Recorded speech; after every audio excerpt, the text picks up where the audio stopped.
Então, o tempo todo eu fico tentando fazer esse paralelo. Ó, a gestão escolar tem essa particularidade, a gestão na computação vai ter essa particularidade e a gestão geral vai ter esse tipo de abordagem. O que a gente tem de gestão escolar propriamente dita é uma gestão cada vez mais democrática, participativa e discutida. Tá? Então, o que se tem hoje na dinâmica da gestão escolar são reuniões onde você, em geral, abre para a opinião de muita gente. Às vezes você estabelece tempo. Então, ó, pessoal, assunto tal, 3 minutos para fala. Vamos aqui submeter as falas. E aí cada uma das pessoas que está ali na sala submete o nome, você anota numa ordem, e aí você dá a palavra para cada uma das pessoas e tenta limitar o tempo, senão a reunião fica infinita. E ao gestor cabe o papel de mediar essa conversa e de decidir. Então, por exemplo, o que a gente tem muito em reuniões de professores? Levanta-se o tema, pessoal, o assunto agora é esse. Abrimos para discussão. Pronto, terminou? Então agora vamos para a votação do tema. Vai ser aprovado, vai ser negado, a gente vai adiar, vai discutir isso numa próxima reunião, como é que vai ficar esse ponto. Então, assim, o que se tem em gestão escolar atualmente é o misto entre uma gestão democrática participativa e um gestor que vai, no final das contas, ser o voto de Minerva, então é ele que decide se empatar, e ser alguém que vai, por exemplo, mudar a pauta, mudar a ordem da pauta e coisas do tipo. O que a gente precisa estar muito atento é que, às vezes, votar um assunto antes do outro interfere no resultado de um ou do outro. Dar a palavra para uma pessoa ou para outra interfere no resultado do caminho da discussão. Então, numa banca, qual professor começar a falar pode ser uma sequência burocrática de mais externo primeiro, mas pode ser uma sequência de que rumo o orientador quer que a discussão tome. Uma banca de doutorado, você tem 5 avaliadores. Desses, o orientador, 2 internos, 2 externos. Você pode começar com qualquer um desses 2 externos. E você vai determinar o caminho que a conversa vai. E vocês precisam estar muito atentos a esse tipo de nuance, porque não é todo mundo que está atento a esse tipo de nuance. Ok? Então, vamos lá. Quando a gente fala de gestão como um todo, e especificamente de gestão escolar, a gente não pode deixar de falar de aspectos específicos da gestão. Por quê? Eu gosto muito de falar da gestão escolar porque ela é mais fácil de vocês associarem.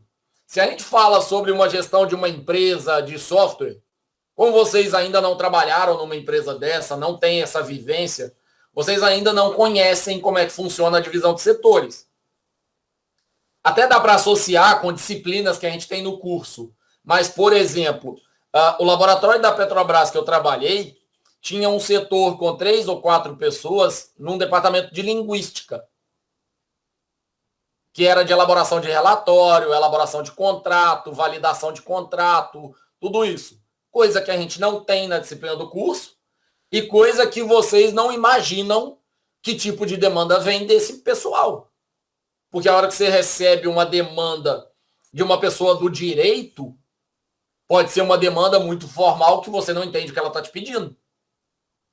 Pode ser uma demanda de linguística que, por exemplo, uma das demandas que eu recebi foi de não utilize futuro.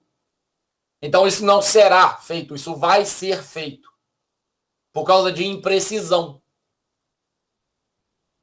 Coisas que vocês não vivenciaram durante o curso. E aí é difícil de fazer esse paralelo. Quando a gente fala de gestão escolar, não. Todos vocês estudaram numa escola onde tinha uma cantina, tinha uma pessoa da secretaria para te dar informação, ou mais pessoas para te dar informação de histórico, tinha horário específico para funcionar em determinados lugares, tinha atribuição específica para determinadas pessoas. Se você pedia uma folha, um giz ou um pincel, você tinha o lugar certo para pedir, com quem pedir. E aí fica muito mais fácil vocês entenderem as divisões e depois a gente virar e falar assim, olha, o designer num projeto de software, ele vai funcionar do mesmo modo que uma pessoa que, por exemplo, faz a elaboração do histórico. Emissão do histórico escolar, quando você vai na secretaria e pede, é muito similar ao designer. Qual que é a ideia do designer? Você vai chegar, vai apresentar para ele a demanda, ele vai desenhar um esboço, vai te entregar, e você vai validar ou não aquele esboço e vai melhorar até ter o design da interface desenhado. O designer não é um programador, ele é um desenhista. Ele vai desenhar isso e vai te entregar em desenho colorido. Pode ser isso em papel, pode ser isso em interface. Então, você tem claramente uma gestão de uma pessoa especializada. E aí a gente vai falar sobre cada uma dessas coisas. Eu preciso de uma bibliotecária trabalhando o dia inteiro? Eu preciso de uma cantina funcionando o dia inteiro? Ou eu posso ter os funcionários da cantina trabalhando na parte da manhã para produzir o almoço e à tarde, na hora do lanche, já ter só uma pessoa trabalhando porque o resto já está liberado?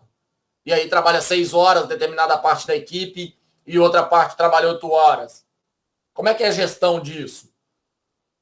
Porque, olha, lógico, 1 minuto a mais que a pessoa fica é custo de hora extra, custo de férias, custo de seguro-desemprego depois, custo de questão de segurança, EPI, equipamento que essa pessoa está utilizando. Então, o gestor, por vezes, ele não vai demitir a pessoa, mas ele vai fazer uma redução de carga horária. Ele vai fazer a pessoa trabalhar de manhã num setor, de tarde no outro. E ela, em geral, o gestor vai otimizar muito esse processo. E ele precisa desse tipo de pessoa que trabalha em 2, 3 lugares ao mesmo tempo, porque num problema de saúde de uma pessoa da cantina, da cozinheira, por exemplo, o que faz? Os alunos vão ficar sem comida? Você vai chamar a cozinheira de uma outra escola? Tem alguma outra pessoa na equipe que pode cozinhar? A cozinheira consegue deixar isso pronto antes? É um imprevisto e você foi pego de manhã de supetão, como é que você lida? Então, esses aspectos é que a gente vai começar a conversar a partir de agora, falando sobre gestão de pessoas, gestão de recursos, gestão de tempo, gestão de horário. Porque parece muito simples, mas é um problema extremamente complexo para se lidar. Vamos começar falando sobre gestão de pessoas. E para falar sobre gestão de pessoas, eu vou compartilhar a tela aqui com vocês. Então, olha só. Isso aqui é uma apresentação que eu peguei, que eu estou utilizando. Essa apresentação, ela, se vocês verem a apresentação original, né, o vídeo, eu não achei o vídeo, mas se vocês tiverem acesso ao vídeo original, vocês vão perceber que é diferente do que eu falo, porque eu uso minha experiência e conecto outras coisas com a estrutura de slides que eles têm, e eu acho que é um material muito bom. Então, assim, quando a gente fala de gestão de pessoas, a primeira coisa que a gente tem que entender é que existe antropologia, existe uma ciência que estuda as pessoas e que a gente, em qualquer ambiente de administração, a gente está lidando com pessoas diferentes. Tá? Não existe uma reunião onde todo mundo é extremamente harmônico, todo mundo concorda, sabe? Essas situações de filme, elas não existem. Você vai sempre ter alguém que discorda, alguém que está aéreo, alguém que está ali, mas não devia estar ali, alguém que está preocupado com a situação pessoal que está acontecendo e coisas do gênero. Por diversos motivos. econômico, social, político, cultural, imprevisto, questão de saúde, tudo isso. Existe uma relação que a gente precisa entender, que é a relação de capitalismo. Nós estamos num ambiente capitalista. Ah, mas eu não concordo. Ah, mas eu não gosto. Ah, mas eu sou mais isso. Ah, mas eu sou mais aquilo. Ok. Você pode ter a sua posição, mas a gente está num ambiente capitalista. O que você precisa entender é se a pessoa está com uma posição extremista para um lado ou para outro, e até que ponto ela está contribuindo com o processo e até que ponto ela está atrapalhando o processo. Agora, levar tecnologias para a sala de aula sem ter dinheiro para comprar tecnologia não tem jeito. Melhorar o processo na cantina sem comprar uma panela melhor, um fogão melhor, sem comprar alimentos melhores, não tem jeito. Então a gente precisa entender a relação capitalismo. A formação do administrador vai requerer comunicação, por isso que eu falei de conflito, problema e planejamento antes, interação com professor e aluno e interação com família.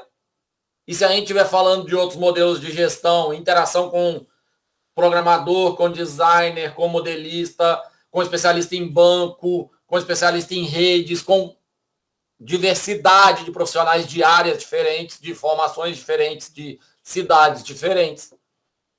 Isso necessita de uma disciplina e essa disciplina ela tem que ter determinados cuidados. Obsessão por eficácia,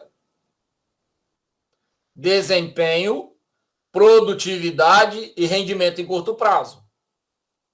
É bom que você tenha resultado em curto prazo? É. É bom que você tenha alta produtividade? É. Qual é o problema? Qualidade de vida. O seu colaborador, ele estafa se você pegar um professor e encher a semana dele de aula. A qualidade da última aula do dia dele vai ser pior.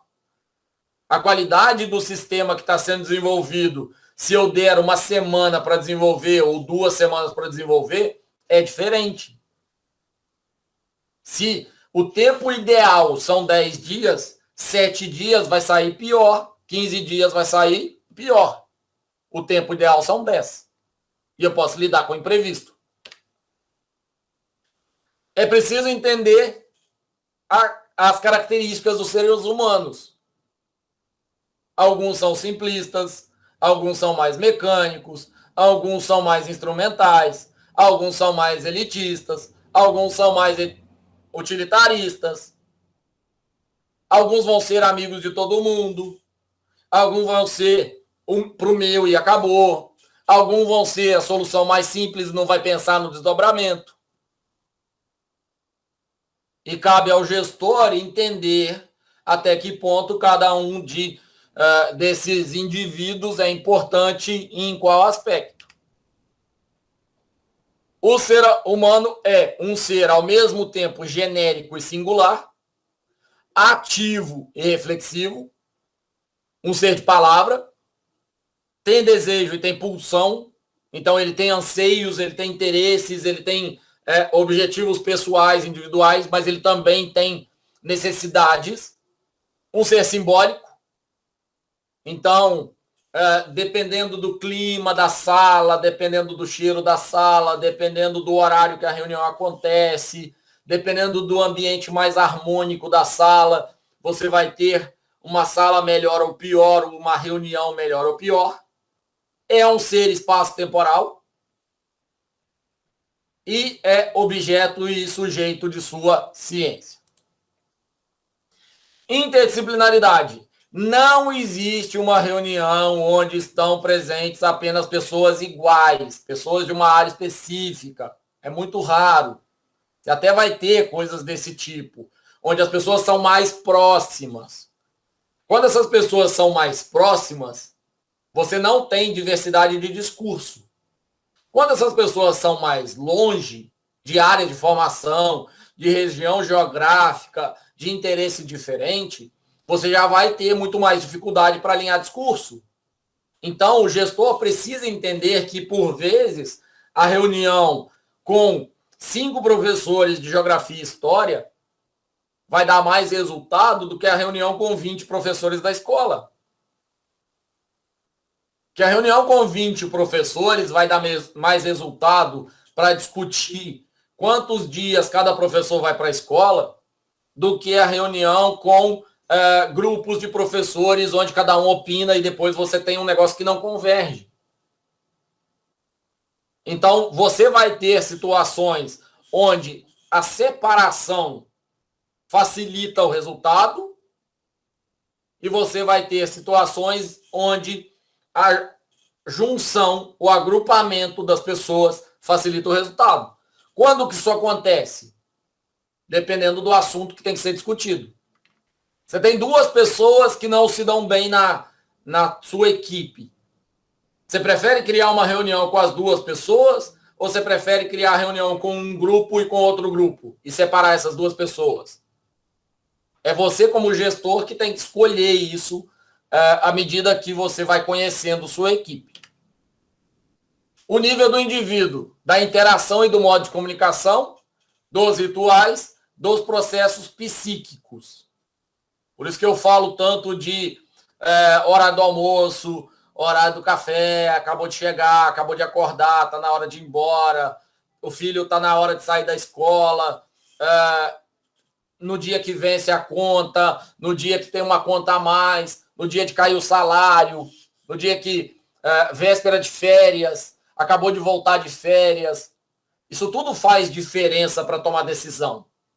Se você leva uma decisão séria quando o colaborador está no dia de sair de férias ou no dia que ele retorna, o resultado é diferente, a opinião dele é diferente. Então, eu não gosto muito da ideia de você fazer uma semana de prova, você ter uma semana de entrega de nota, e aí a entrega de nota é com família e professor. O que você espera disso? Você espera claramente uma reunião que, salvo forças muito grandes de toda a comunidade da escola e de todas as famílias, vai ser uma reunião pautada em número. Tantos alunos passaram na disciplina, tantos alunos tiraram 8, tantos alunos tiraram 6, tantos alunos reprovaram. E aí acaba sendo uma reunião que vai ser uma discussão pautada em número por causa do momento onde ela está colocada. Não seria melhor você entregar essa nota só no final do ano e vida que segue e marcar a reunião com os pais 2 semanas antes? Será que 1 semana antes, 2 semanas antes da prova, não dá tempo ainda do pai? Olha, filho, estão chamando a gente para ir lá, vamos ver o que dá para fazer. Daqui 2 semanas tem a prova. Vamos se dedicar para ter o resultado da avaliação. Daqui a pouco eu vou pegar o histórico, daqui a pouco saem só as notas, ainda dá tempo. Percebem? Às vezes o momento adequado para a reunião pode dar um resultado muito diferente. Como é que funciona o indivíduo em relação à organização? Esse indivíduo em relação à organização, ele vai ter uma diferença muito grande dependendo do cargo que ele ocupa, dependendo da hierarquia que ele está, dependendo de ele ter voz ou não ter voz. Se ele participou de uma reunião e ele deu opinião e a opinião dele não fez diferença, se ele participou da reunião e ele deu opinião e a opinião dele foi levada em consideração, não é se ele está certo ou errado, é se a opinião dele foi levada em consideração. Como é que é a influência dele na sociedade? Será que é melhor esse professor conversar com os pais daquela turma ou é melhor o outro professor? Será que é melhor o professor de português, que a média das notas é 8, conversar com a turma do 6º ano? Ou é melhor o professor de, sei lá, matemática, que a média das notas é 6, conversar com a turma do 6º ano? Todos os professores conversam com todo mundo? Como é que é? Qual é a melhor organização? Está na mão do gestor entender cada um dos indivíduos, entender as boas estratégias, traçar uma estratégia, conversar com a equipe interna e escolher a melhor forma de abordar. Afinal de contas, o gestor não quer uma reunião de pais e professores que seja uma reunião ruim, desgastante, que vai ter pouca adesão da família, que vai ter aquela lavação de roupa suja. Ele quer, na verdade, uma reunião que seja alguma coisa produtiva, tanto para as famílias quanto para os profissionais que trabalham na escola. O que é ser produtivo? Você quer que a família participe mais ativamente da educação da criança, você quer que o aluno falte menos, você quer que o aluno faça mais as atividades, porque ele às vezes não faz. Como é que esse indivíduo tem a relação com a sociedade? Será que esse professor ou esse pai é um parceiro mais próximo para poder ajudar a convencer as famílias daquela rua da importância da escola ou da dificuldade da escola? Como que esse indivíduo tem posicionamentos políticos, ideológicos, econômicos, sociais em relação ao mundo? Ele está chateado porque não tem vacina? Ele está feliz pra caramba porque tem vacina? Ele está chateado porque ele depende de uma alimentação e o trabalho dele está restrito? Ou ele está feliz pra caramba porque está conseguindo trabalhar? Ele está sendo sacrificado em função do cenário mundial? Ele está sendo privilegiado por causa do cenário? Como é que está isso? Eu estou citando extremos, mas na verdade não existem extremos, tá? Sempre você vai ter questões mais para um lado ou mais para o outro. Por quê? O professor de, sei lá, biologia é menos impactado pelo vulcão na Islândia. Mas o professor de geografia está olhando direto o vulcão na Islândia e está preocupado porque a cada semana nasce mais fissura do vulcão e pode dar um problema global. O professor de física não está preocupado com o Japão que vai ter que liberar um monte de água radioativa. Mas o professor de química está preocupado pra caramba com isso, porque ele sabe o impacto ambiental. Então, assim, como é que funciona o conhecimento de mundo em relação ao aspecto do dia a dia da sala de aula?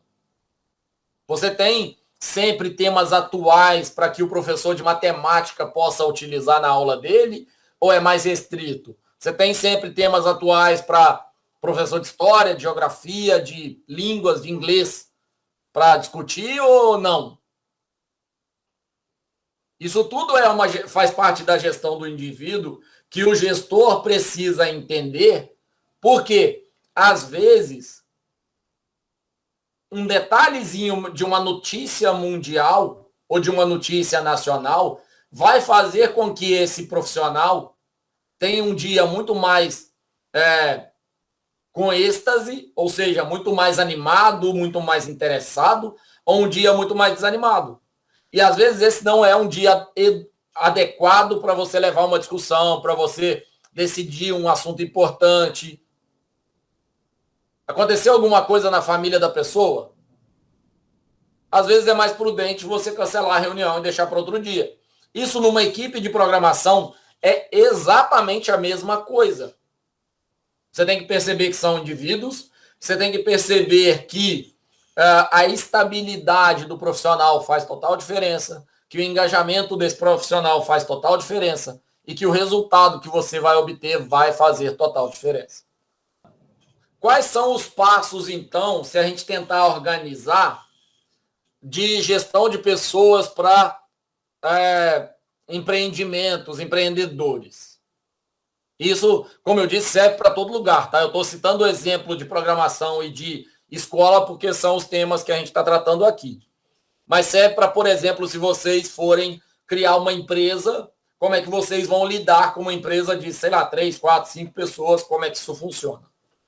E entendam que gestão de pessoas não é só a gestão das pessoas internas da equipe. No caso da escola, eu falei dos pais. Os alunos são os clientes diretos e os pais são os responsáveis pelos alunos. No caso de parceria institucional, por exemplo, como é que um diretor de escola compra o material para a cantina? Ele tem que lidar com pessoas que atuam no fornecimento desse material. Como é que o gestor de escola lida com o secretário municipal? Ou lida com a superintendência regional? Ou com o reitor, ou com o diretor?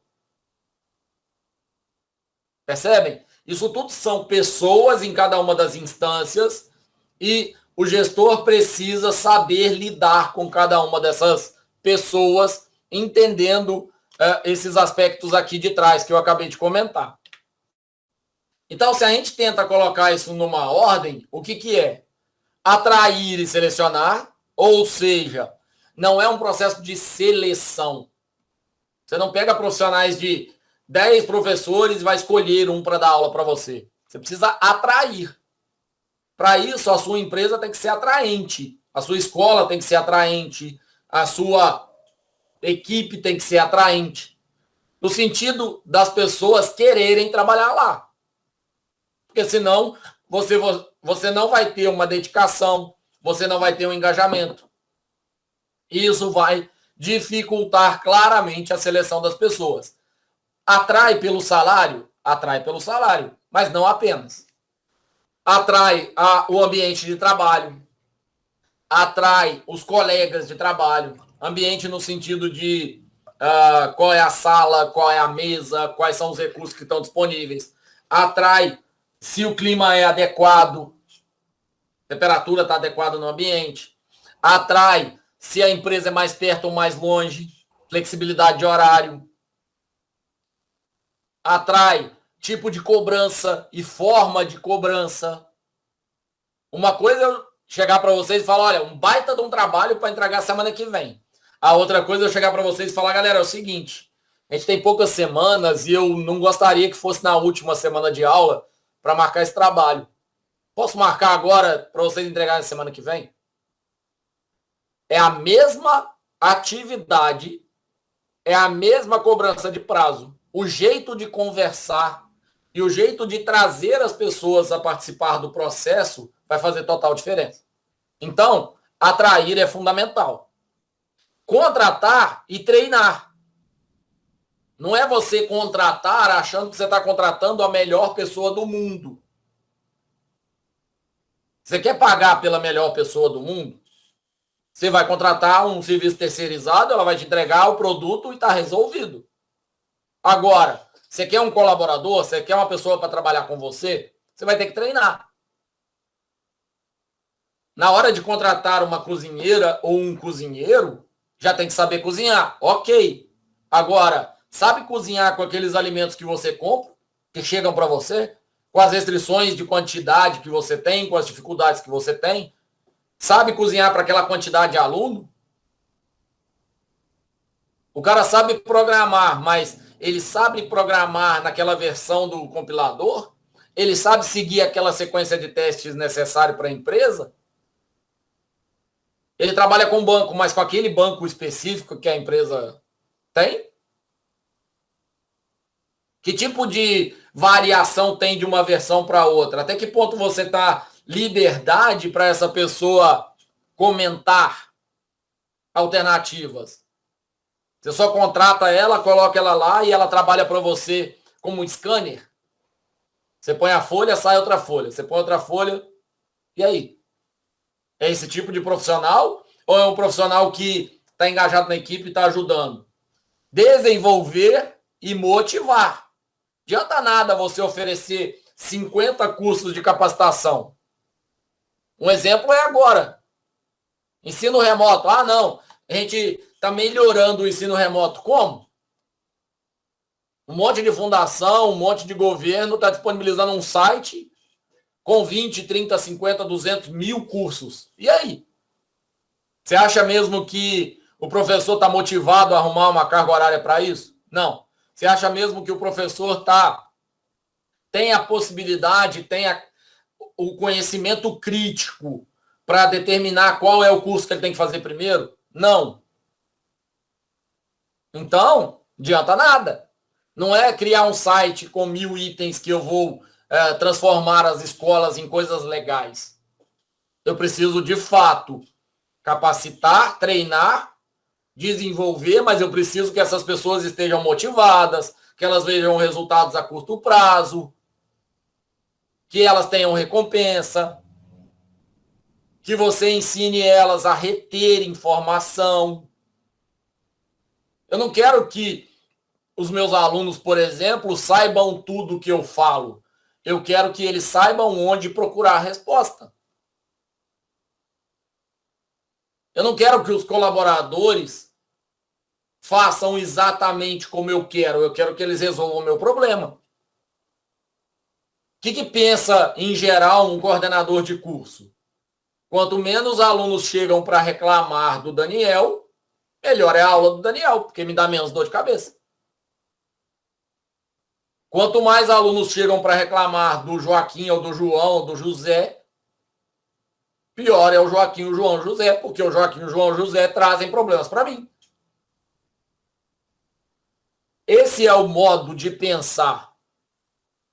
E aí, você precisa recompensar esse professor, dar oportunidade para ele escolher horário, dar oportunidade para ele opinar, se inspirar, instruir. Quando você dá liberdade para um programador chegar para o colega, sentar lá, conversar sobre o projeto, seu projeto melhora. Agora, chega o gerente de projeto na sala, 2 programadores sentados um do lado rindo. Aí já chega, o que vocês estão fazendo aí? Vai cada um para sua mesa. Que tipo de liberdade você está dando para eles conversarem? Será que eles estão rindo porque eles estão matando o tempo? Ou eles estão rindo porque eles estão encontrando uma solução que pode ser interessante e depois de terem economizado semanas de trabalho, estão rindo? Então, se a gente conseguir achar uma solução em 10 minutos para o problema, vai tomar água, vai tomar café, vai lá embaixo respirar, não tem problema nenhum com isso. Agora a gente tem que resolver, a gente tem que achar a solução. Depois que achar a solução, tá fechado. Ah, Daniel, eu preciso ir lá embaixo respirar para eu pensar na solução. Vai lá embaixo respirar. Não sou o cara que vai lá embaixo e fala, não, tá matando o tempo porque tá fumando cigarro. Tá matando tempo porque foi no carro.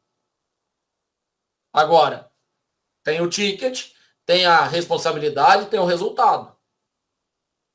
Eu fui coordenador de curso. Como é que eu cobrava os professores? Tem que estar na hora de aula, tem que dar aula, tem que cobrar a avaliação adequada e tem que ter o mínimo de reclamação possível. Se você não tiver reclamação dos seus alunos atuais e dos alunos futuros, porque você tem um pré-requisito adequado, para mim tá bom.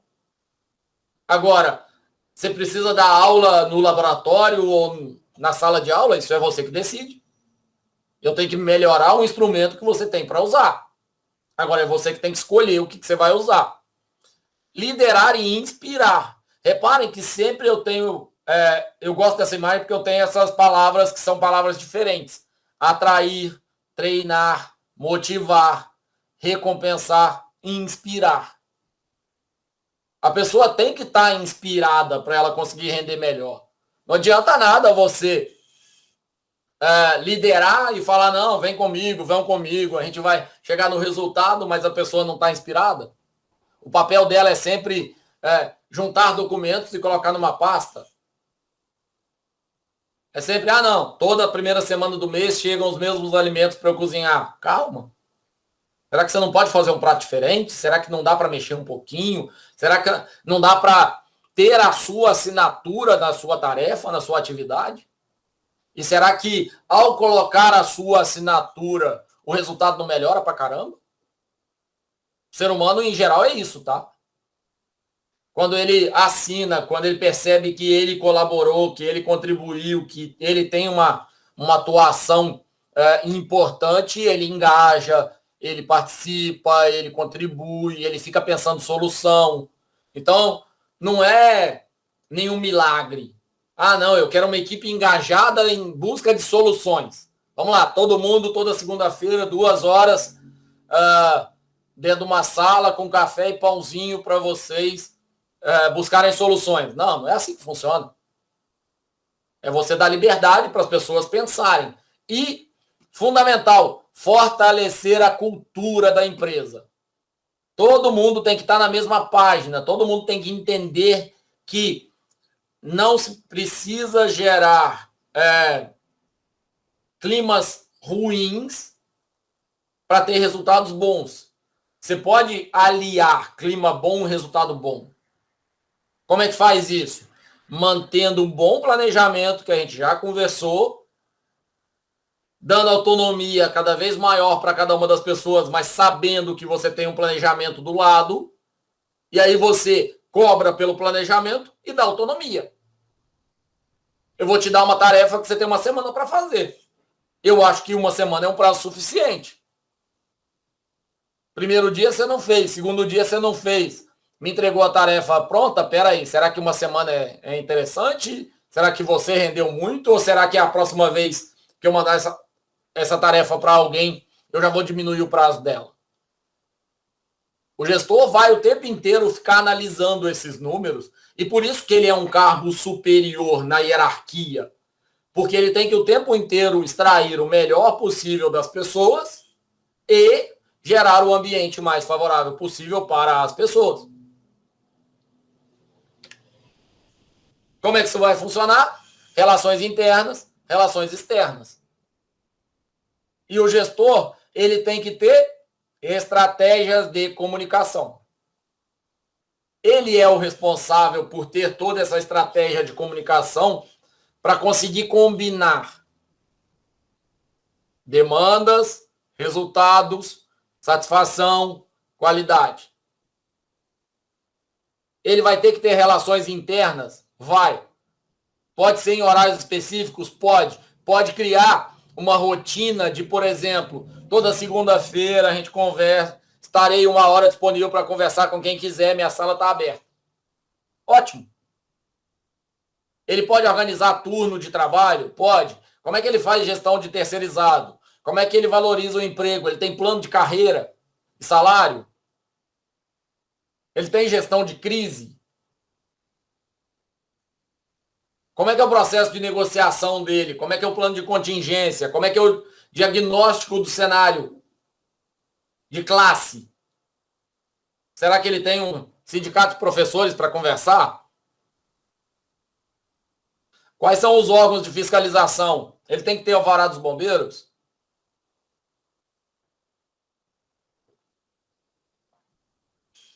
Como é que funciona a relação política?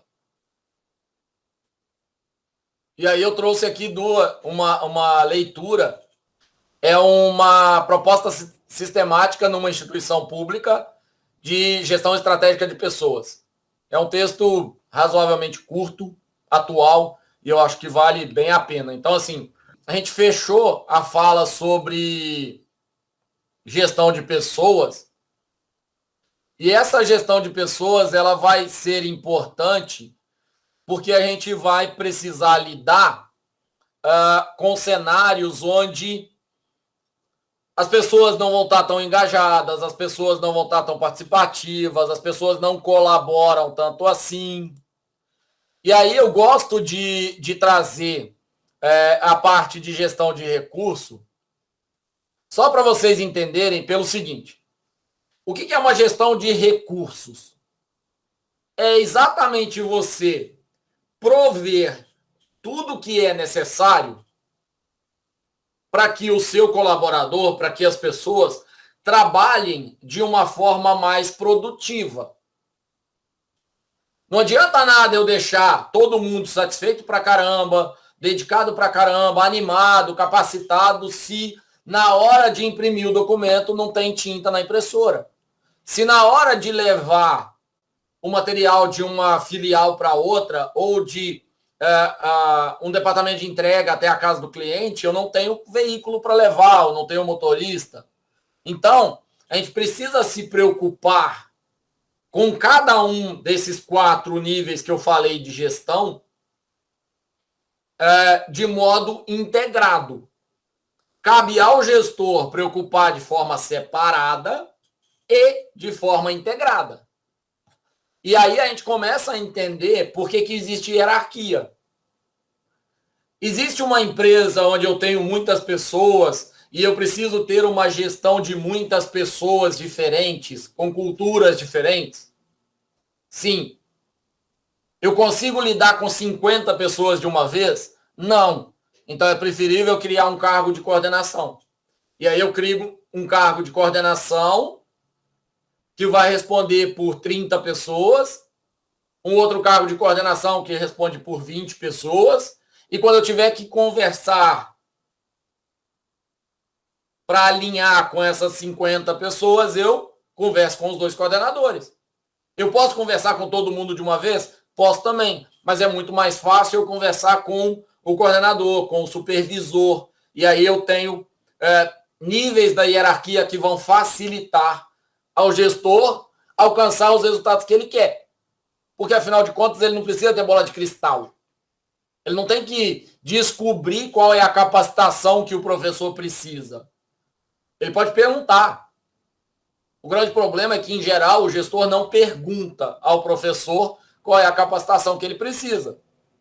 Assim como o gestor tem muita dificuldade para lidar com estoque, com gestão de recursos.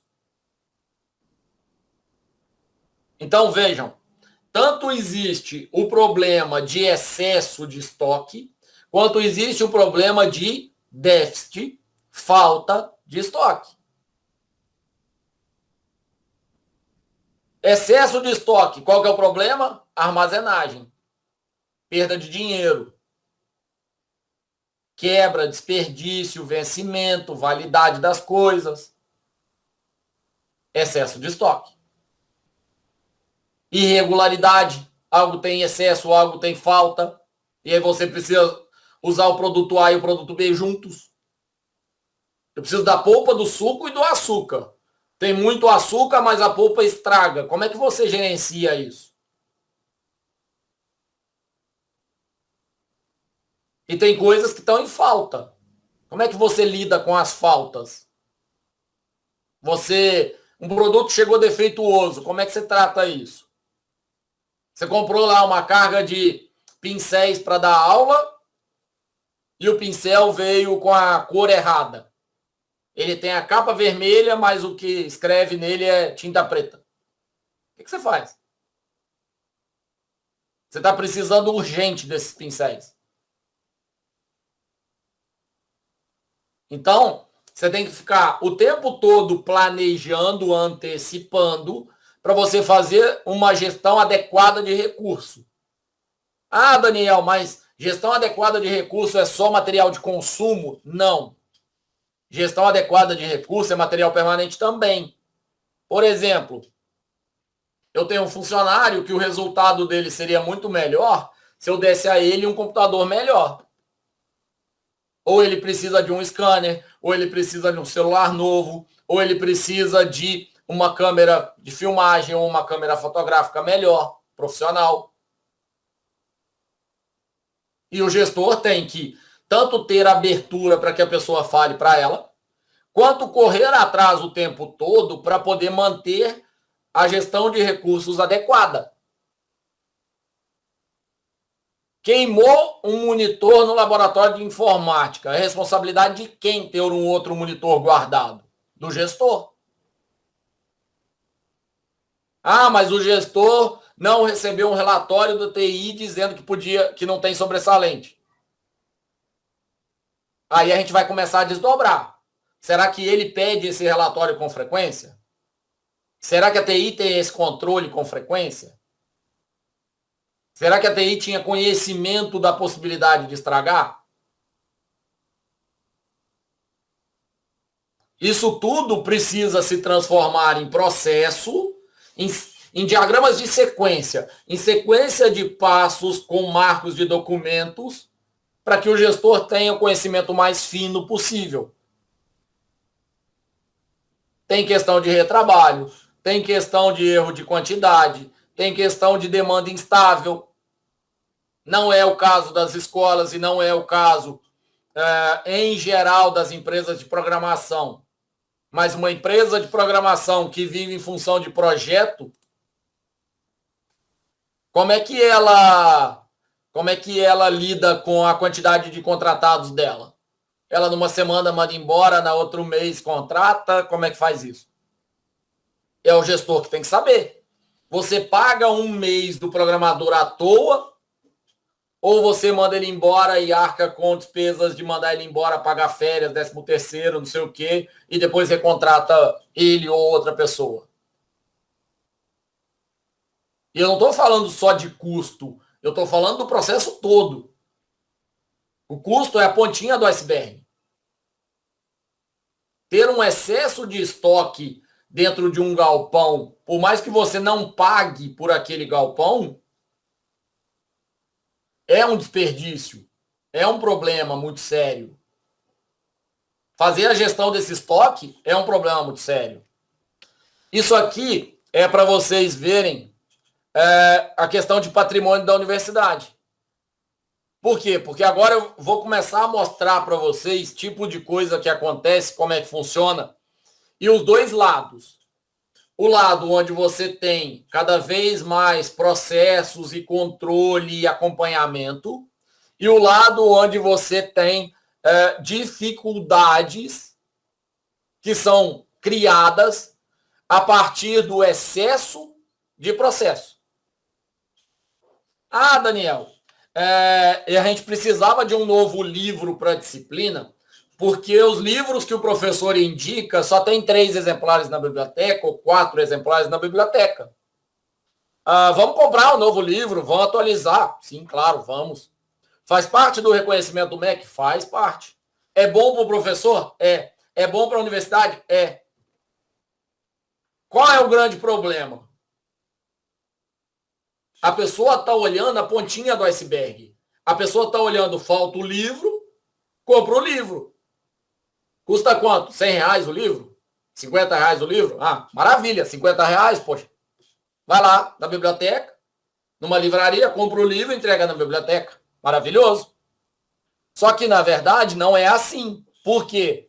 Porque o coordenador tem que ter controle disso, porque o professor tem que ter controle disso, porque a biblioteca tem que ter controle disso, porque o MEC tem que ficar sabendo dessa informação, porque a universidade tem que ficar sabendo dessa informação, porque os outros professores têm que saber disso.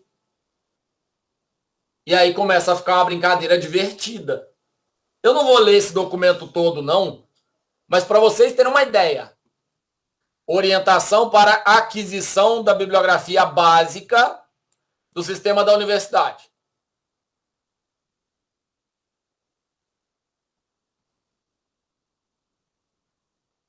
(47 itens. 47 itens. Nossa, Daniel, mas 47 itens? Vamos lá, vamos começar a brincadeira. A aquisição acontece anualmente através de licitação por pregão eletrônico. Ou seja, tem que se abrir uma licitação. É um processo à parte. O pregão na forma eletrônica é aquela disputa que acontece à distância em sessão pública, utilizando recursos de tecnologia da informação por meio da internet. Tem que se abrir um processo de pregão. As bibliotecas enviam através de e-mail para as coordenações de curso as planilhas modelo de solicitação de bibliografia básica. A biblioteca manda e-mail para a coordenação. A planilha é composta dos seguintes dados identificadores: item, autor, título, editorando, ISBN, número de exemplares, valor estimado unitário, valor estimado total, custo biblioteca. Tem que ter todas essas informações. Ah, Daniel, mas pode mudar o valor entre a solicitação e a compra? Não. O ideal é que não se mude. Ah, Daniel, mas o que acontece então se mudar o valor que o professor entregou como valor estimado unitário? Ou você tem que ter um aporte financeiro para comprar, ou você não compra. Ah, beleza. Mas então pode não existir aquela edição. Pode. E o que acontece? Não comprar. Você não está determinando aqui qual é o editorando? O número de exemplares? Ah, eu posso dizer que eu quero 5 exemplares? Pode. E se tiver 4? Não compra. Porque você pediu 5. Preenchimento planilha da solicitação de bibliografia básica pelas coordenações. Então, a coordenação manda para o professor avalia as necessidades, retorna para a coordenação a necessidade e a coordenação atualiza a planilha. Pegou essa planilha, manda para a biblioteca, títulos nacionais e estrangeiros. As planilhas são enviadas à biblioteca, ela recebe e analisa aquelas planilhas enviadas, porque você pode ter 2, 3 cursos pedindo o mesmo livro, então a biblioteca tem que consolidar isso. A biblioteca vai verificar se os títulos já existem no acervo. Infelizmente, erro humano acontece muito. Infelizmente, tem um monte de professor que não verifica se o título existe. A análise da biblioteca é muito importante para a adequação do acervo às necessidades do usuário, como também para que se tenha, ao final do processo, a compra de compra a eficácia desejada. O que é atender necessidade do usuário? Biblioteca é um espaço, não é? Cabe quantos livros ali? Vamos supor que caibam 10 mil livros. Comprei mais 200. Já estava cheio. O que eu faço? Só tem uma alternativa. Ou você não põe os novos 200, ou você retira 200 para pôr outros. Então, a adequação do acervo é aquela mesinha que fica na biblioteca, né? Aquele expositor com retire aqui seu exemplar. Ah, mas aquele exemplar lá não poderia ser descartado. Sinto muito. Você não quer botar novo? E qual é a métrica que se utiliza para descartar? Depende da biblioteca. Ela pode utilizar para descartar baixo nível de consulta? Pode. Ela pode utilizar para descartar, deteriorar, nível de deterioramento e sobrevida do acervo? Pode. Ela pode usar para descartar quantidade de exemplares de um mesmo curso ou de uma mesma disciplina? Pode. A análise da planilha pela biblioteca se baseia, por um lado, nos dados corretos para identificação, assim como na verificação de títulos esgotados ou não comercializados. Eu gostaria muito de determinado livro, mas eu não tenho editora nenhuma que venda ele ou que entregue ele.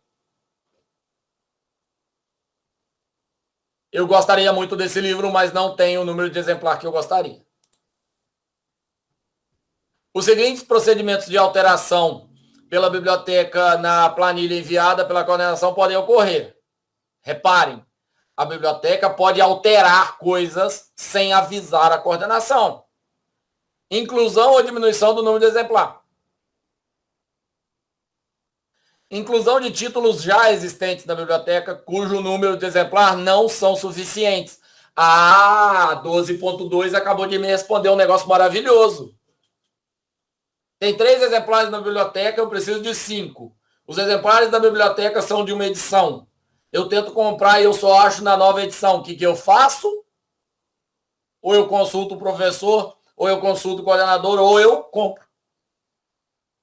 E aí, o que vocês acham de o professor recomendar a leitura de um texto que 3 exemplares que estão lá são de uma edição e 2 são de outra? E o texto muda de uma edição para outra. Isso aqui é norma. Isso aqui é determinação da universidade de passo a passo para fazer a compra. Isso é norma. E aí, é claro, né? Se o coordenador tem uma boa relação com o pessoal da biblioteca passa para o coordenador as demandas e necessidades. Se o cara do almoxarifado tem um contato legal com o fornecedor, então o fornecedor passa o pedido dele na frente, entrega mais rápido, leva no próprio carro, entendeu? Essas coisas de negociação pessoal acontecem. Agora, o que rege a norma? O 12.2 está aí para a gente ler. E aí você pode brigar com a biblioteca porque ela fez isso? Não. Ela vai virar para você e falar, ou você muda a norma, ou sinto muito, eu estou seguindo a norma. Inclusão de títulos que a biblioteca não possui que são necessários no acervo. Olha que doideira. Se a gente já falou que a gente está lidando com um espaço limitado, e não é o caso da biblioteca aqui, tá? É o caso de todas as bibliotecas, ela tem espaço limitado, porque a biblioteca tem uma norma de manutenção dos livros. E aí você tem um espaço físico necessário para ventilação, você tem uma climatização do ambiente por causa de controle de pragas, você tem... É bem burocrático o trabalho de biblioteca, tá? Ele é bem complexo. Eu já fiz 2 disciplinas da biblioteconomia, então eu conheço razoavelmente bem como é que funciona. E é chatinho. Agora, a biblioteca tem liberdade para incluir título para comprar. Tem liberdade para excluir obra esgotada ou não comercializada. Então, não é porque o professor passou a demanda para o coordenador que o livro vai aparecer lá daí 6 meses. Tem um monte de processo que daqui a pouco eu espero 6 meses para o livro aparecer. A hora que eu vou verificar se o livro apareceu, ele não existe, eu tenho um monte de item aqui para cima para descobrir que é dele. Fora erro humano, né? A gente está refém, inclusive, de erro humano. Ó, a pessoa esqueceu de lançar esse livro. Ou a livraria diz que não tem esse exemplar, quando na verdade tem. Coisas desse tipo. Após as alterações feitas, as informações são enviadas para a seção de planejamento e desenvolvimento de coleções. Devem conter todos os dados de identificação dos títulos. Recebe, analisa, verifica valores. Em caso de espaço em branco, fica a critério desse setor solicitar a biblioteca que complete ou efetuar ela mesma a pesquisa e inclusão dos dados. Ah, Daniel, mas pô, legal pra caramba. Se o setor pode incluir as informações ou solicitar, maravilhoso. Sim, só que ela pode burocratizar o processo. O que é? Ah, não, você não colocou ISSN. Volta a planilha inteira. Até que a biblioteca tenha uma informação dessa para responder. Até que a pessoa do SPDC receba essa informação e dê prosseguimento. Eu não sei se esses procedimentos aqui foram alterados mais atualmente, tá? Mas isso aqui é para vocês terem uma ideia das normas. O procedimento de devolução da planilha para a complementação dos dados não preenchidos precederá de contato com a biblioteca. Manda um e-mail dizendo, olha, vou mandar a planilha aí, tá? O SPDC também pode excluir obras esgotadas ou não comercializadas. Então não é porque passou da sua biblioteca que vai ser comprado. Pode diminuir o número de exemplares em função da verba. Maravilhoso, né? Aí isso aí bate na parede com uma recomendação do MEC. O que é a bibliografia básica da disciplina? É aquela que tem pelo menos X exemplares. Quando você compra menos do que X, não é bibliografia básica. Não adiantou nada? Você estabelece como livro fundamental para a disciplina o livro A, diz que tem que comprar 10 exemplares dele, eles vão comprar 2 exemplares e falar, não tinha dinheiro para comprar. A SPDC reunirá todas as solicitações dos cursos em 2 planilhas, título nacional e estrangeiro. Como os produtos resultarão em 2 planilhas que integrarão o edital de licitação, a SPDC vai imprimir essas planilhas e arquivar online e arquivar na pasta específica de cada curso. Vai mandar essas planilhas para a Prograde, que é o outro setor que vai fazer a licitação. Estabelece como é que vai ser feito com menor desconto, com o tipo de menor preço ou maior desconto, e vai estabelecer um pregoeiro. Envia a nota de empenho. e através dessa nota de empenho a empresa vai poder efetivar a entrega do produto. Essa empresa emite a nota fiscal, essa nota fiscal é entregue à coordenação de patrimônio da universidade, que é responsável pelo tombamento dos livros. Esses livros, uma vez tombados, eles vão ser encaminhados para cada um dos setores e essa nota fiscal vai ser alvo do pagamento por parte da universidade.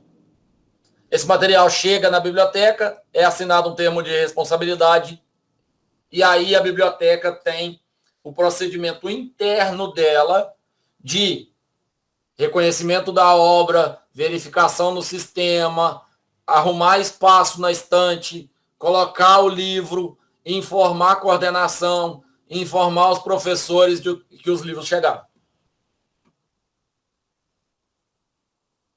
Tem mais um monte de outras coisas aqui. Que é basicamente isso que eu acabei de falar, né? Até a divulgação pela biblioteca de que as obras estão lá disponíveis.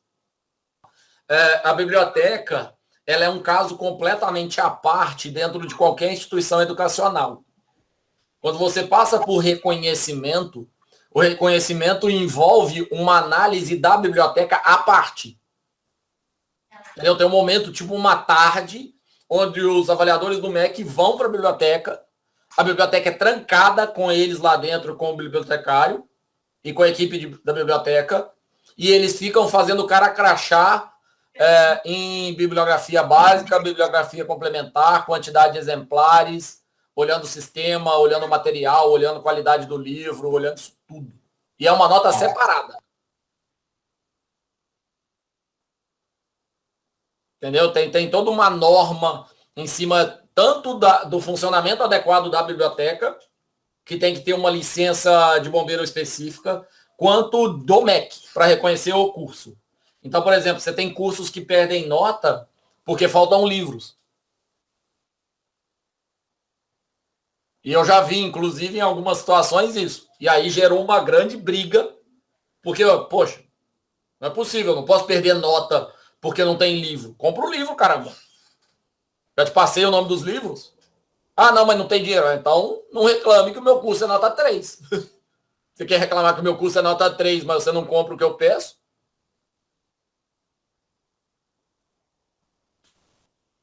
E aí,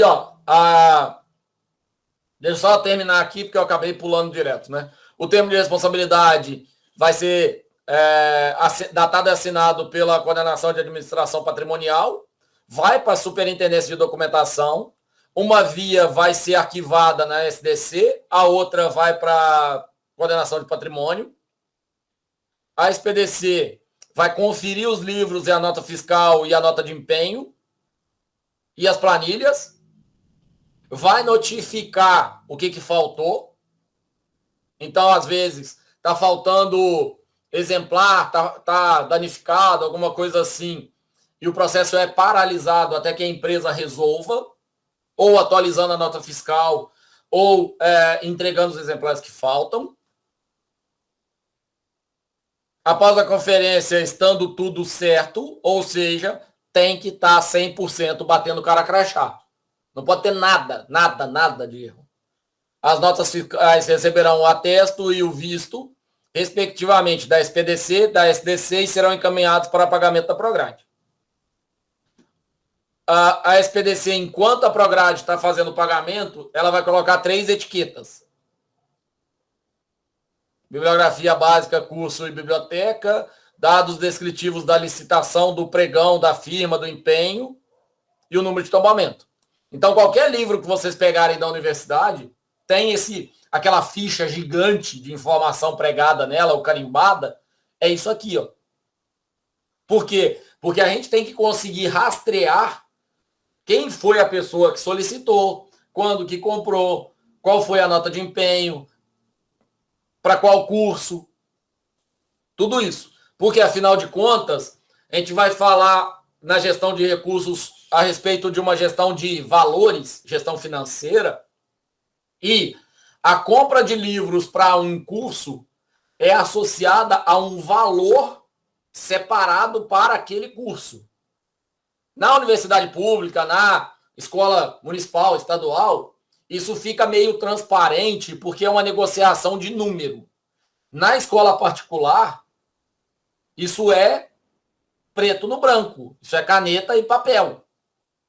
Você chega para o diretor você chega para o diretor financeiro e fala, olha, eu preciso de 5 mil reais para comprar bibliografia. Aí ele vai virar para você e falar, olha, ok, lista para mim 3 orçamentos e traz para a gente poder comprar. Ah, na hora que eu fiz o orçamento deu 8 mil. Sinto muito. Eu tenho 4 mil. Não, mas não mais nada. Eu tenho 4 mil reais. Eu posso te dar 4 mil reais, você compra e põe na biblioteca. E aí ele vai chegar e no final do semestre, no final do ano, e nas reuniões com o diretor financeiro, ele vai apresentar no PowerPoint uma planilha de custo por curso e custo por aluno. E ali ele vai começar a avaliar a viabilidade do curso, viabilidade da quantidade de turma, se aquela quantidade de aluno na turma está valendo a pena ou não, se aquela quantidade de professores está valendo a pena ou não. E aí você começa a discutir, demitir o professor e aumentar a carga horária do outro, porque vai sair mais barato. Associar a maior carga horária a um ou ao outro, demitir o professor porque ele está com a carga horária baixa, e você... Ou você está com um professor com limite de carga horária que acaba virando vínculo. 20 horas, 40 horas, alguma coisa desse tipo. E aí, às vezes, você... Ah, não, vou manter o professor com 18 horas, porque se ele virar 20 horas, ele muda o aspecto da legislação. Percebem como é que vai desembolando o negócio, vai virando um nó? E aí o gestor vai olhar número. Ele pega esse valor e fala, ok, custo de computação gastou 10 mil reais comprando o livro. Vamos ter que equiparar com os outros custos. Seguindo aqui, o SPDC vai providenciar o envio para a biblioteca junto com o comprovante de entrega, separado por curso, constando os elementos. Uma via do formulário de comprovante de entrega vai ser recebida, conferida, datada e assinada pela biblioteca local. A biblioteca vai retificar o comprovante de entrega, caso alguma coisa esteja errada, e vai devolver datado e assinado para o SPDC. Com relação ao material, cabe à biblioteca manter o seu registro com todos os elementos necessários à sua identificação. Ou seja, quando o MEC chega, o MEC tem que rastrear isso tudo. Ele pega o livro e fala, ok, beleza, esse livro aqui é legal pra caramba, quem pediu? Quando que esse livro foi comprado? Qual editora vocês compraram esse livro? Quantos exemplares foram comprados nessa ocasião? Quais outros livros daqui da biblioteca foram comprados na mesma compra? Isso tudo é pergunta que o avaliador do MEC vai para a biblioteca e faz.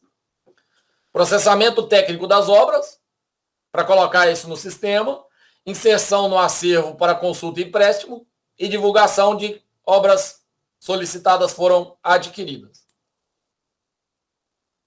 Então, assim, é legal gerar processo, é legal você ter procedimento? É. Dá um trabalho medonho? Dá.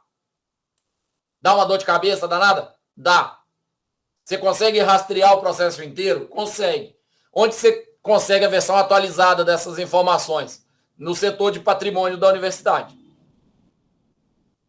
E aí, como é que você vai fazer a gestão de recurso? Por exemplo, quando um departamento da universidade dispensa uma mesa, ou uma cadeira, ou um computador, ou um equipamento qualquer, um móvel qualquer, existe lá no setor de patrimônio isso aqui, ó, transferência intra-unidade, solicitação de retirada de bens, deixa eu aumentar aqui para vocês verem. Editais de desfazimento. E o que significam essas coisas? Transferência intra-unidade significa que se uma unidade não precisa mais daquela mesa, ela pode disponibilizar para a universidade e alguma outra unidade pode pegar. Solicitação de tomamento. Comprei um equipamento, recebi com projeto de pesquisa. O que eu tenho que fazer? Solicitar tomamento. Solicitação de retirada. Ó, não utilizo mais. Você pode vir aqui retirar o monitor, porque eu comprei um novo e eu não preciso mais.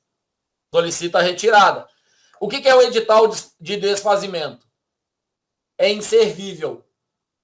É a mesa que, por exemplo, está com um pé que não vai segurar muito mais, ou a cadeira que não dá manutenção, aí você vira e fala, a gente não consegue mais recuperar, e a gente coloca isso num edital para que alguém pegue.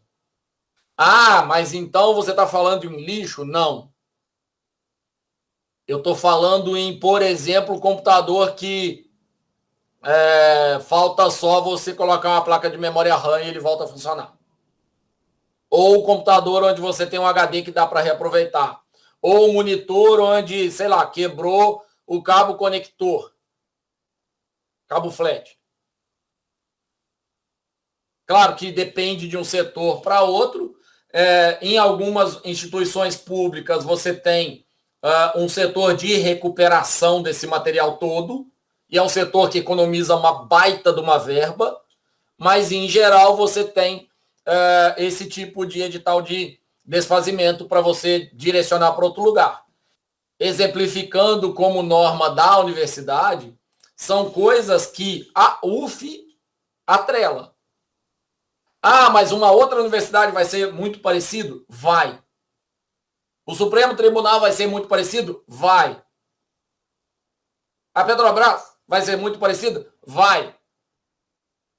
As escolas municipais e estaduais vão ser alguma coisa similar num outro nível de hierarquias? Vai. Porque qual é o grande problema do serviço público brasileiro? Burocracia. Burocrático demais. Ah, mas então resolve fácil no particular? Muito mais.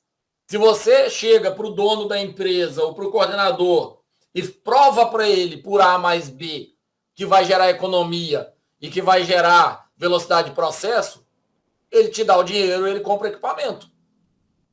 Agora, vou eu chegar na universidade e falar, não, minha aula vai ser muito melhor se eu comprar um webcam. Se vira, meu garoto, compra lá. Te pago bem para você comprar lá. Vai o Zé Sérgio falar na escola municipal ou na escola estadual que, ensino remoto, eu preciso de um computador novo. Azar o teu. Entendeu? Então, assim, eu não posso chegar e falar com vocês um lado da história. Porque na escola particular, onde eu fui professor e fui coordenador, se você prova, você consegue. Na escola pública, você pode provar por quantos números você quiser que os 47 itens estão ali. Siga. Aí você vira e fala, nossa, mas então, Daniel, aquilo que você fala de professor trocínio funciona? Funciona, porque eu prefiro comprar via universidade um pincel diferente para eu dar aula, ou eu prefiro eu mesmo comprar o pincel por R$ 10 e pronto. Eu mesmo compro. Por isso que o suporte de TV da sala 13 do Instituto é meu, fui eu que dei. Por isso que as tomadas da sala 13 do Instituto foi o Puca que deu. Por isso que o suporte e a instalação do projetor no laboratório de informática fui eu que dei. Aí você vira e fala assim, nossa, mas que monte de coisa. Bom, um suporte de TV de 32 polegadas custa 30 conto. Vou passar por 47 itens para comprar um negócio de R$ 30. Se eu sei que tem a TV, se minha aula vai melhorar um monte por causa de 30 conto. Aí eu não queria gastar o dinheiro das tomadas, cheguei pro Puca e falei, Puca, você tem um projeto, será que você não consegue comprar para mim, não? Material de instalação de rede, de instalação elétrica, ele, dependendo do valor. Aí eu fiz o orçamento de R$ 68. Aí o Puca mandou uma sacola, veio no carro de transporte da UF, uma sacola de pão. Uma sacola de pão cheia de tomada, tubo, fio. Com R$ 100 a gente tem uma sala que serve muito facilmente de um segundo laboratório de informática para a gente. 10, 12 tomadas colocadas lá, uma TV. Entenderam como é que é? Então, assim, não é que a gente tem que ser contraventor, não é que a gente não tem que fazer as coisas que dá para fazer, mas é que a gente tem que entender o quão burocrático é, o quão burocrático não é, driblar as burocracias, porque às vezes elas são colocadas só para encher a paciência, e a gente agir em cima do que a gente pode. R$ 30 para mim não me faz raiva? Não me faz raiva. Agora, R$ 30 para eu comprar um negócio que é obrigação da universidade me faz raiva? Faz. É caso a caso. Você está coberto pela lei que você tem que ter o material mínimo para trabalhar. Você vai brigar por ele ou você vai resolver o problema rápido? Está na sua mão, é você que decide o tempo inteiro. E trabalhando, é isso que vocês vão ter que fazer. Vocês vão ter que fazer gestão de pessoas, gestão de recursos, gestão de tempo, gestão escolar, gestão de equipe o tempo inteiro. Ah, não gosto de alguém. Beleza, você tem direito de não gostar. Agora, é teu superior? Você não gosta, mas você vai ter que ser gente boa, simpático para conversar com ele, senão ele te manda embora. Não gosto da pessoa do almoxarifado. Tudo bem. Mas você vai ter que, de alguma forma, ir lá pegar recurso. Porque senão, não gostar da pessoa do almoxarifado requer que você compre fora o recurso. Ou vá no horário que ela não esteja. Então, assim, não é que as pessoas, quando olham de fora, viram e falam assim, ah, não, aquele cara é falso pra caramba. Não gosta de fulano, mas convive numa boa. Negócio, negócio, amizade, amizade. Você não precisa gostar para levar para tua casa para jantar. Mas ele é um servidor, é alguém que serve a uma função, e você é um servidor, alguém que serve a alguma função. Profissionalmente, você tem a obrigação de conviver. Sabendo de onde está trazendo aquela opinião, sabendo de onde está trazendo aquela opinião. Então você vai para uma reunião, você vai ver discussões, que às vezes as discussões são muito mais pessoais. Quer ver? Banca, tá? Banca de defesa de TCC, de dissertação, de tese, de qualificação. Banca avaliando trabalho. Às vezes, a banca está discutindo entre si. Está falando como se fosse para você, mas não tem nada a ver com o seu trabalho. É uma banca de discussão entre dois professores ou duas professoras. Às vezes é um posicionamento ideológico de uma das pessoas. Na qualificação do Zé Sérgio, por exemplo, teve uma discussão de 15 minutos, que é um posicionamento ideológico de uma das pessoas, e que, no final das contas, só fez a gente rir depois porque não vai gerar alteração nenhuma no texto. Porque o que ele está fazendo? Uma linha temporal. Ele está falando, olha, em 1910 era assim, 20 é assim, 30 é assim, 40 é assim, hoje é assim. Ele não está se posicionando a favor de 1900. Ele está dizendo que na linha do tempo é assim. Então, cuidado, é por isso que a gente fala muito com vocês a respeito de banca. Banca é uma gestão de pessoas. E às vezes o professor está te pedindo uma coisa só para parecer que ele está participando ativamente da banca. Às vezes ele está comentando alguma coisa que é muito mais a ideia de uma parceria dele com seu orientador do que qualquer outra coisa. Às vezes ele está trazendo para lá um resquício de uma reunião de departamento que aconteceu, de uma reunião de colegiado que aconteceu, de uma reunião de pais que aconteceu. Não tem nada a ver. Às vezes ele está trazendo para lá um problema de saúde da esposa, do marido. Então, percebam que a banca ali, às vezes, tem um monte de coisas que não fazem muito sentido, mas que a gente tem que ir por debaixo dos panos para entender qual é o sentido. E às vezes o sentido, por exemplo, acontece muito nos meus orientandos. Eu passo 10, 15 minutos explicando alguma coisa que é uma mudança de uma palavra no texto. Aí você vira e fala, nossa, Daniel, 10, 15 minutos explicando uma palavra, não é mais fácil trocar? Não. Por quê? Porque é um posicionamento crítico importante. Ontem, por exemplo, eu tive uma reunião com o meu orientando e ele me mandou o PowerPoint para a qualificação dele, que é a quinta. Um PowerPoint de quase 60 slides para 20 minutos de apresentação. E aí, claro, eu falei com ele para reduzir, mas eu falei mais do que isso. Eu falei, olha, cuidado. Você está colocando no seu PowerPoint determinadas informações, você está dando brecha para a banca te fazer perguntas que você não sabe responder. Por exemplo, ele coloca lá, em 2021, fazendo a busca, deu 12 resultados. Em 2020, fazendo a busca, deu 381 resultados. Eu não preciso ter a menor ideia do trabalho dele para eu fazer a pergunta de você espera que 2021 tenha mais ou menos publicações? Você analisou 2020 no mesmo período? E ele sabe responder essas duas perguntas? Eu estou falando com vocês porque o cara da minha qualificação, eu chamei ele, do meu doutorado, né, da minha qualificação em defesa do doutorado, eu chamei ele para ser banca minha. Quando eu vi ele numa banca perguntando para o aluno qual foi, por que, analisando década a década as referências do trabalho do cara, tem uma década com menos trabalhos. Entenderam o que o cara fez? Ele pegou a seção de referências, gerou um Excel com quantidade de referência por ano, agrupou isso em década, 70, 80, 80, 90, 90, 2000, 2000, 2010. E a pergunta que ele fez é, por que 90, 2000 tem menos trabalho? Responde, meu garoto. Bem-vindo. Você está convidado a responder. Então, assim, é o tipo de brecha que a gente dá para a pergunta que, às vezes, não vale a pena. É preferível a gente se proteger. Então, o que eu digo para vocês?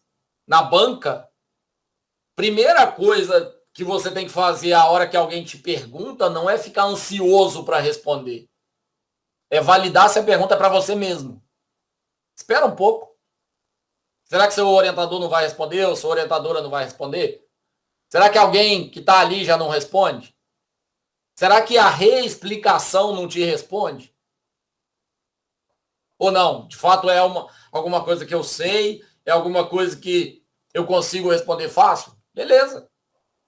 Entenda perfeitamente como que essa pessoa vai colaborar para o seu trabalho.